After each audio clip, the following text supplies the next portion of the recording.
मैं सही फैसले नहीं लेता, मैं फैसले लेता हूँ फिर उनको सच करता हूँ। हाँ, मैं बात कर रहा हूँ उस इंसान की, the living legend Ratan Tata जी की। आज पूरे देश में एक ही मांग चल रही है कि रतन टाटा जी को भारत रत्न से नवाजा जाए। और रतन टाटा जी कह रहे हैं कि मुझे कोई अवार्ड या कोई खिताब नहीं चाहिए, मुझे बस मेरे भारतीयों के दिल में रहना है। सच में रतन टाटा जी हमारे भारत के एक रत्न है। फिलहाल आया हुआ पैंडेमिक में कोविड-19 से जब देश लड़ रहा था, तो इस अकेले इंसान ने अपने देश के लिए 1500 करोड़ रुपए सरकार को डोनेट किए कि कोई भी गरीब इंसान इस बीमारी की वजह से बिना ट्रीटमेंट का न रह जाए। और उस दौरान अपनी कंपनी से टाटा ग्रुप ने एक भी एम्प्लॉय को नहीं निकाला। उस वक्त करीब करीब 5 लाख एम्प्लॉयज थे टाटा ग्रुप में। रतन टाटा सर में एक कुछ तो ऐसी बात है जो इन्हें महान बनाती है। हर कोई इनसे कुछ ना कुछ तो सीख के जाता है। तो चलिए हम भी आज कुछ सीखते, कुछ इनसे इंस्पायर होके जाते हैं। नंबर 1, खुद पर भरोसा रखो। तुम जो कुछ भी हो जाए, खुद के लिए तुम खुद आखिर तक साथ दीजिए, बाद में यह जमाना भी साथ देगा।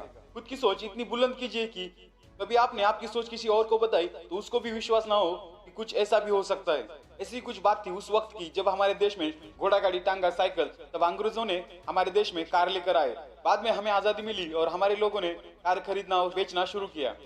लेकिन किसी में इतना साहस नहीं था, खुद पर भरोसा नहीं था कि कार को पूरी तरह से भारत में बनाया जा सकता है। उस दौर में रतन टाटा साहब ने एक सपना देखा था कि कार मैं बनाऊंगा और मेरे देश में पूरी तरह से बनाऊंगा। तब जाकर 1998 में भारत की स्वदेशी कार बनी टाटा इंडिका। उसे हम इंडियंस की तरफ से बहुत सारा प्यार तो नहीं मिला। इनसे हमें एक सीख मिलती है कि तुम खुद पर विश्वास करो, सेल्फ बिलीवर बनो। तुम खुद से ज्यादा तुम्हें दूसरा बंदा कोई नहीं जानता, और जब तक सक्सेस ना मिले तब तक कोई जानना भी चाहेगा। दोस्तों, खुद पर और अपने सपनों पर काम करो और उन्हें हासिल करो। एक दिन रतन टाटा जी एक रेड लाइट सिग्नल पर रुके हुए थे मुंबई में, और उन्हीं के कार के साइड में एक बंदा धूप में अपनी मोटरसाइकिल पर वाइफ, 2 बच्चे और उनका एक बैग लेकर जा रहे थे। तो उस वक्त रतन टाटा जी के मन में एक ख्याल आया कि हम लोग क्यों ना एक ऐसी कार बनाए जो कि सस्ती भी हो और गरीब जनता के लिए अफोर्डेबल भी हो। तभी इसी सोच पर रतन टाटा जी ने फोकस करके टाटा की तरफ से नैनो कार को मार्केट में लेके आए। जब वो कार लॉन्च होने वाली थी तब रतन टाटा जी ने उसकी प्राइस अनाउंस की, लगभग 1 लाख रुपए के करीब थी।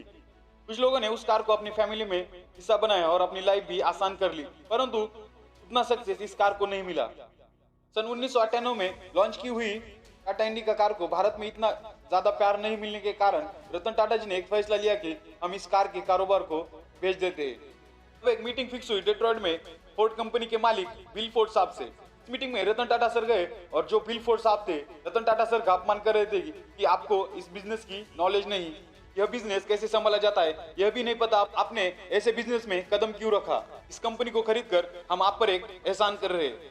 अभी यह बात रतन टाटा सर के दिल में चुभी और उन्होंने तुरंत मीटिंग को स्टॉप करके अपने साथियों के साथ इंडिया वापस आए। और उन्होंने सभी एम्प्लॉयज को बताया कि हमें जी तोड़ मेहनत करके इसे बेहतर से और बेहतर बनाना है।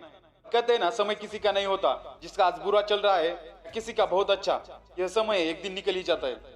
ऐसा ही कुछ हुआ टाटा इंडिका के साथ। टाटा इंडिका की मॉडिफाइड कार को भारत में और भारत के बाहर भी अच्छा सक्सेस मिलने लगा था, और दूसरी तरफ फोर्ड कंपनी घाटे में चल रही थी, पूरी तरह से कंगाल होने वाली थी। तब रतन टाटा सर ने उनकी मदद की और उनसे एक मीटिंग रखी मुंबई में। और फोर्ड कंपनी से जेएलआर, जो कि लैंड रोवर और जागुआर बनाने वाली कंपनी है, उसे मैं खरीदना चाहता हूँ। फिक्स हुई और रतन टाटा साहब ने कुछ नहीं कहा, लेकिन उन्हें वो शब्द याद थे आज भी। लेकिन इसके बाद बिल फोर्ड ने कहा कि आज आप हमारी कंपनी खरीद कर हम पर एक बहुत बड़ा एहसान कर रहे हैं। हमें एक सीख मिलती है कि कभी भी बातों से जवाब मत दो, कुछ ऐसा करो कि देखने वाला भी अचंभित हो जाए। आपकी आवाज से ऊंचा आपका सक्सेस होता है। रतन टाटा सर अपने रिलेशनशिप में भी बहुत अच्छे रहे। फिलहाल हुए इंटरव्यू में उन्होंने बताया कि उनकी खुद की लव स्टोरी जो उनके दिल के बहुत करीब है। रतन टाटा सर को अमेरिका की लड़की से प्यार हुआ था, दोनों शादी भी करना चाहते थे। रतन टाटा सर भारत वापस आ गए। वो जो लड़की थी वो भी भारत आने वाली थी, परंतु उस वक्त 1962 का इंडो चाइना वार चालू था, और उस वक्त तनाव वाले माहौल में वो लड़की इंडिया नहीं आ सकी और तब शादी नहीं हो सकी। बाद में इन्हें मालूम चला कि उस लड़की की शादी कहीं और हो चुकी है। इन्होंने उनके फैसले का हमेशा सम्मान किया। रतन टाटा सर कहते कि कुछ दिन पहले उनसे मेरी बात हुई थी, वो खुश है और हम एक अच्छे दोस्त भी है। यह एक सीख मिलती है रतन टाटा सर से कि रिश्ता कौन सा भी हो, उसकी कदर करो, उसकी रिस्पेक्ट करो। जब 2008 में इनके ताज होटल पर हमला हुआ था, उस वक्त 80 एम्प्लॉयज की जान गई थी। उन सभी के घरों पर गए, उनके अपनों से मिले, उनके अपनों का खर्चा उठाया रतन टाटा सर ने। रतन टाटा सर को पद्म भूषण, पद्म विभूषण, पद्मश्री जैसे अवार्ड से सम्मानित किया गया है। ऐसी और मोटिवेशनल वीडियोस पाने के लिए लाइक शेयर एंड सब्सक्राइब जरूर कीजिए। मैं हूं शुभम फ्रॉम एसडी मोटिवेशन। कुछ कर जाओ ऐसा जिससे देश में अपना नहीं दुनिया में देश का नाम हो। जय हिंद, वंदे मातरम।